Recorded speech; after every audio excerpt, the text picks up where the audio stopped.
Time. One of the most interesting things in our lives is this. We all think we have time, but actually our brain perceives time not as something possessed, but as a resource spent. That's why people get upset when they lose their money. But when they lose their time, they often don't notice, because our brain immediately sees the decrease in money but cannot see the passing time. That's why scientists define time as one of the biggest blind spots of the human brain. So how does our brain perceive time?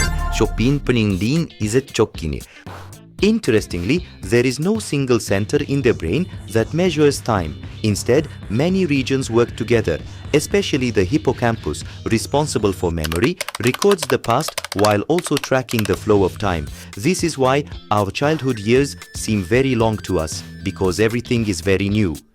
The brain constantly creates new records. As new records increase, the passing time feels longer. But as age progresses, the days start to speed up. Because the brain puts many things on autopilot, new recordings decrease. When there are fewer memories to recall, the passing years feel shorter. Maybe that's why many people turn around one day and say, when did these years pass? But there's something more interesting about time. What matters to the brain is not the duration that has passed, but what happened during that time.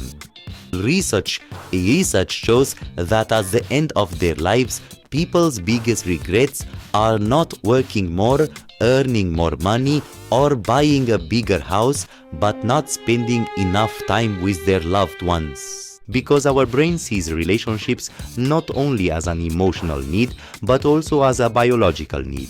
When we spend time with people we love, chemicals like oxytocin and dopamine are released.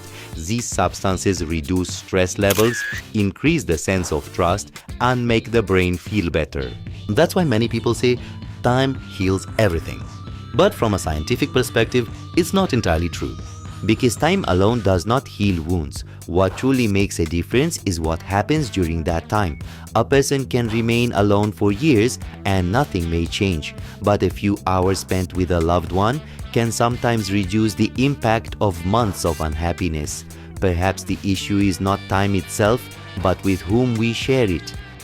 Because at the end of the day, our brain doesn't care how many years we've lived, but how many memorable moments we've accumulated. And perhaps the greatest misconception in life is this, thinking we have time, yet time doesn't pass, we do.